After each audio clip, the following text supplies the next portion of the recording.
बेलापुर गांव में पतलू और इमली अपनी माँ के साथ एक छोटे से घर में रहा करती थी। वो बहुत गरीब थी। पतलू छोटी और इमली बड़ी बहन थी। पतलू, सारा दिन काम कर करके मैं थक जाती हूँ। तुम्हें भी चाहिए कि तुम मेरी हेल्प करो थोड़ी सी।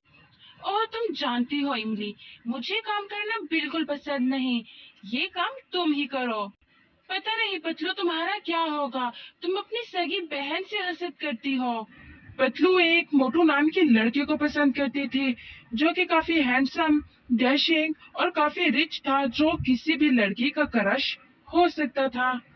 पतलू अपनी माँ के पास आती है और कहती है, माँ, मैं अपनी सहेली चुलबुली की तरफ जा रही हूँ। सारा दिन तुझे बस घूमने का काम है, जल्दी आ जाना कर खाना बनाना। पतलू मोटू के पास पहुँच जाती है। मोटू जी, मुझे आपके अलावा कुछ नहीं चाहिए, मैं जल्द से जल्द ये दूरियां खत्म करना चाहती हूँ। लेकिन पतलू, मुझे नहीं लगता कि तुम्हारी माँ मान जाएगी। पहले तो मैं उन्हें मना लूंगी, अगर ना माने तो मेरे पास दूसरा रास्ता भी है, वो अख्तियार कर लेंगे। उसके बाद पतलू वापस घर आ जाती है और अपनी माँ से बात करती है। तुम्हारा दिमाग खराब हो चुका है पतलू, और कोई बात नहीं। उस लड़के का आगे पीछे का कुछ पता नहीं, क्या काम करता है, कहाँ रहता है, और तुम पागल हुए जा रही हो। मेरी तरफ से इनकार है। पतलू के लाख मनाने पर भी उसकी माँ नहीं मानती, तो वो गुस्से से चली जाती है। मैं इसी गांव में रहकर सड़ना नहीं चाहती, मुझे शहर में जाना है। मोटू जी के साथ हंसी खुशी जिंदगी बितानी है। वो डैशिंग है, वो रिच है, मुझे और क्या चाहिए। मुझे घर से भाग जाना चाहिए, और ये काम आज ही मैं करूंगी। उसके बाद पतलू मोटू के साथ जा रही होती है। उसे अचानक से कुछ याद आ जाता है और वो कहती है, हाँ मोटू जी, मैं तो अपना सामान लाना ही भूल गई। मेरे सारे कपड़े सब कुछ उसी में था, मैं अभी लेकर आती हूँ। पतलू देखो, दिन हो चुका है, हमें जल्दी से जल्दी इस गांव से निकलना है। मोटू जी प्लीज 3 मिनट मेरा इंतजार कर ले, मैं अभी आती हूँ। पतलू सामान लेकर आ ही रही थी कि आहट से इमली जाग जाती है। पतलू, ये तुम इतनी रात को तैयार होकर कहाँ जा रही हो? तुम्हें इसे मतलब नहीं होना चाहिए, तुम चुपचाप सो जाओ, हमेशा गलत टाइम पर तुम आ जाती। नहीं पतलू मेरी बहन, मैं तुम्हें कोई गलत कदम नहीं उठाने दे सकती। पतलू जा रही होती है और इमली गिड़गिड़ा रही होती है। दोनों बहनों का शोर सुनकर नंबर 1 और झटका दोनों आ जाते हैं। पतलू बड़ी चालाकी से अपना सारा इल्जाम इमली के सर पर थोप देती है और कहती है, माँ बाबा, आप जानते हैं इमली घर से भाग रही थी। ये तो अच्छा हुआ मैं अच्छे वक्त पर उठ गई, नहीं तो इसने आज हमारा मुंह काला कर ही दिया था। इमली लाख यकीन दिलाने की कोशिश करती है, लेकिन उसके माँ बाप दोनों उसे बहुत ज्यादा मारते हैं और कमरे में बंद कर देते हैं। पतलू, तुमने मेरे साथ अच्छा नहीं किया। तुम्हें क्या लगता है यूं मुझे जलील करके तुम हंसी खुशी रह लोगी? नहीं, तुम कभी खुश नहीं रहोगी। तुमने एक गलत लड़की से पंगा लिया है, तुम्हें उसकी सजा तो मिलनी चाहिए थी ना, अब भुगतो। सुनिए जी, मुझे अब इमली पर थोड़ा सा भी यकीन नहीं रहा है। ये फिर से भागने की कोशिश कर सकती है। अरे हाँ, मैं भी यही सोच रहा हूँ, कोई अच्छा सा लड़का देखे और जल्दी से जल्दी इसकी शादी कर दें। अजी, मेरा तो दिल ही बैठा जा रहा है, अब जल्दी से जल्दी इसकी शादी कर दें। लेकिन एक बात है नंबर 1, मेरा दिल नहीं मान रहा कि इमली ऐसा कर सकती है। धीरे धीरे समय का पहिया चलता है और फिर एक दिन ठाकुर वीर सिंह, जो कि अपने माता पिता का इकलौता बेटा था, अपनी माँ से कहता है, माँ, आप हमेशा ही पूछती हो कि मुझे अगर कोई लड़की पसंद है तो मैं बता दूं। मैं आपको बता रहा हूँ, मैं इमली को पसंद करता हूँ। उसके बाद वीर की माँ इमली के घर इमली की माँ से इमली का हाथ मांगने आती है। अरे ठुकराइन जी, आप यहाँ दरवाजे पर क्यों खड़ी है? आइए आइए, अंदर आइए। दरअसल मैं एक सिलसिले में आपके घर आई हूँ। मुझे मेरे वीर के लिए आपकी बेटी इमली का हाथ चाहिए। अरे ठुकराइन जी, मैं माफी चाहती हूँ, लेकिन अभी मैं आपसे कोई बात नहीं कर सकती। इमली के पिता आ जाए, मैं उनसे बात करूंगी, फिर आपको जवाब दूंगी। वीर की माँ के जाने के बाद देख लिया माँ जी, उस दिन वीर सिंह के साथ ही आपकी प्यारी बेटी इमली भाग रही थी। क्या तू सच कह रही है? वो ठुकराइन के बेटे वीर के साथ जा रही थी? हाँ माँ, मैंने 2-3 बार उसे खुद देखा था। माँ, मैं एक बात पूछती हूँ आपसे, इस सब के बाद भी क्या आप इमली की शादी वीर से कर देंगी? नहीं बेटी, अब मैं इनकार कर दूंगी, मैंने यहाँ कोई रिश्ता नहीं जोड़ा।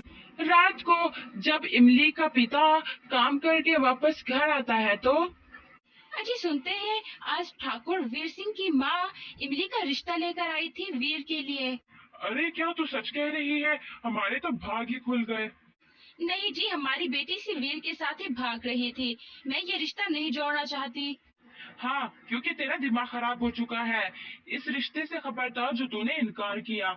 मैं खुद इमली की शादी वीर से कराऊंगा। इससे अच्छा रिश्ता हो ही नहीं सकता पूरे गांव में। आई बात समझ? पतलू की लाख कोशिश के बाद भी वो वीर और इमली का रिश्ता नहीं तोड़वा सकती और आखिरकार उनकी शादी का दिन भी आ जाता है। वीर और इमली दोनों एक दूसरे को पाकर बहुत ज्यादा खुश थे। दोनों की शादी हो जाती है। कुछ रस्मों के बाद इमली की विदाई होती है और इमली अपने पिया घर आ जाती है। इमली वीर की दुल्हन बनकर वीर के घर और उसके रूम में आ गई थी।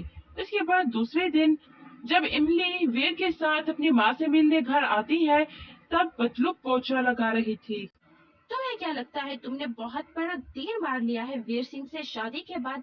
देखना, मैं इससे भी ऊंचे घर में अपनी शादी करूंगी। हाँ देखो ना पतलू, तुमने तो अपनी तरफ से कोई कसर नहीं छोड़ी थी, लेकिन ऊपर वाले का लाख लाख धन्यवाद कि उसने मेरी शादी बहुत अच्छे घर और बहुत अच्छे इंसान से करा दी।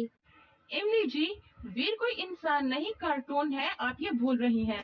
इमली शाम तक वीर के साथ घर में रुकती है और फिर दिन ढलने से पहले वो अपने घर की तरफ जाने लगती है।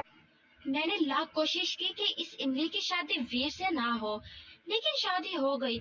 वो बहुत ज्यादा खुश नजर आ रही थी और मैं यहाँ पर उस छोटे से घर में मर रही हूँ। मेरा दम घुटता है यहाँ, मुझे जल्दी कुछ करना पड़ेगा।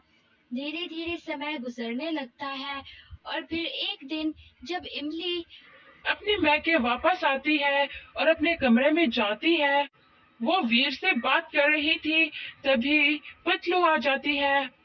अरे इमली, ये क्या चीज है जिस पर तू बात कर रही है? इसे मोबाइल कहते हैं। अगर तुम्हें बहुत पसंद आया है तो तुम इसे रख लो। हम किसी से भी कहीं भी बैठे बात कर सकते हैं। क्या तुम सच कह रही हो? इसे मैं रख सकती हूँ? हाँ पतलू, तुम इसे रख सकती हो। पतलू इमली से वो मोबाइल ले लेती है और फिर उसे याद आता है कि मोटू ने एक बार उसे अपना फोन नंबर दिया था। वो मोटू के पास फोन करती है और उसे मिलने का कहती है। मुझे यहाँ क्यों बुलाया है पतलू? तुमने मेरे साथ अच्छा नहीं किया। वैसे तो तुम बहुत प्यार की कस्में खाती थी, लेकिन उस दिन बीच रास्ते मुझे छोड़कर चली गई। तब पतलू उसे सारी कहानी सुनाती है कि उस दिन क्या हुआ था। उसे कहता है कि एक बार फिर सोच लो, मैं बहुत ज्यादा अमीर नहीं हूँ वीर की तरह। उसके बाद दूसरे ही दिन पतलू मोटू के साथ भाग जाने के लिए तैयार खड़ी थी। उसने कुछ पैसे उठाए हुए थे और कुछ गहने उठाए हुए थे। पतलू कहाँ रह गई थी? मैं सुबह से तुम्हारा वेट कर रहा था, मुझे लग रहा था आज फिर तुम नहीं आओगी। ताने देना बंद करो और चलो यहाँ से जल्दी। वो दोनों जल्दी से उस गांव से दूर परे एक शहर में पहुंच जाते हैं जहाँ पर मोटू रहता था। मोटू एक बहुत सुंदर घर के सामने कार रोक देता है। मोटू जी, ये घर तो बहुत ज्यादा सुंदर है, मैं बहुत खुश हूँ। अच्छा ठीक है, अब तुम थोड़ा सा आराम कर लो, उसके बाद हम आज ही कोर्ट मैरिज कर लेंगे। हाँ ठीक है, मुझसे तो इंतजार नहीं हो रहा। मैं ना कहता था तुमसे कि पतलू ने अपनी गलती इमली के सर थोप दी है। इमली बेचारी बेकसूर थी और तुम्हारे ही लाडली मुंह काला कर गई हमारा। और फिर दूसरी तरफ पतलू जी, शाम होने को है और हमें आज ही शादी करनी है। मैं ये सुहाग का जोड़ा और कुछ जेवरात लाया हूँ, आप जल्दी से तैयार हो जाएं। पतलू जल्दी से वो सामान ले लेती है और तैयार होने चली जाती है। उसके बाद वो दोनों शादी कर लेते हैं। दोनों बहुत ज्यादा खुश थे। मोटू और पतलू दोनों हसीन बंधन में बंध चुके थे। पतलू सोच रही होती है कि अगर उस फटीचर इमली ने मेरा लाइफस्टाइल देखा ना, तो सड़कर मर जाएगी सड़ेल कहीं की। गुजरते समय के साथ अब इमली माँ बनने वाली थी। वो बहुत खुश थी और फिर इमली एक चांद से बेटे को जन्म देती है। हर तरफ खुशी का समा था। धीरे धीरे समय गुजरता है। मोटू जी तो खुशी के मारे पागल ही हो जाएंगे जब उन्हें पता चलेगा वो पापा और मैं माँ बनने वाली हूँ। I am so happy. Patlu Motu का इंतजार कर रही थी जब मोटू आता है और कहता है, पतलू जल्दी करो, मेरा मालिक आ गया है, अब हमें जल्दी से जल्दी ये घर खाली करना है। मोटू जी, अगर आप ये मजाक कर रहे हैं तो बहुत बुरा मजाक है। मैं कोई मजाक नहीं कर रहा, मैं सीरियस हूँ। मैंने तुमसे पहले ही कहा था मेरे पास तुम्हारे अलावा कुछ नहीं है। ये मेरे बॉस का घर है, मैं इस घर में चौकीदार हूँ और उनका ड्राइवर भी हूँ। और हाँ, यहाँ पर किसी चीज को भी हाथ नहीं लगाना, खाली हाथ ही चलना है। मोटू उसे उस बड़े बंगले से एक टूटे फूटे घर में लाता है और कहता है, ये हमारा घर है। पतलू, ये देखो, इसकी सारी सफाई कर दो तुम। ये हमारा किचन है, यहाँ पर तुम खाना पकाओगी। और चलो, मैं तुम्हें हमारे बेडरूम में ले चलता हूँ। ये हमारा बेडरूम है, आज से हम यही सोएंगे। आपने मुझे धोखा दिया, आपने अच्छा नहीं किया मेरे साथ, मेरे जज्बात के साथ खेल गए आप। कब धोखा दिया मैंने तुम्हें? मैंने तुम्हें कभी धोखा नहीं दिया। मैंने तुमसे एक नहीं 1000 बार कहा था मेरे पास तुम्हारे अलावा कुछ नहीं। मैं अभी दाल रोटी लेने के लिए जा रहा हूँ, मेरे आने से पहले ये घर साफ होना चाहिए। उसके बाद मोटू वहाँ से चला जाता है। मैं इस झोपड़े में हरगिज नहीं रह सकती। मैं तो गांव से बहुत बड़े बड़े सपने सजा के आई थी अपनी इन आँखों में। मेरे पास अभी कोई रास्ता नहीं बचा, ना तो मैं वापस जा सकती हूँ ना यहाँ रह सकती हूँ। मैं समझती रही कि ये मोटू बहुत अमीर है, लेकिन वो तो मुझसे भी फटीचर निकला। पतलू अपनी किस्मत को कोस रही थी और इमली महलों में राज कर रही थी। प्यारे दोस्तों, कहानी पसंद आई हो तो चैनल को सब्सक्राइब कर दें।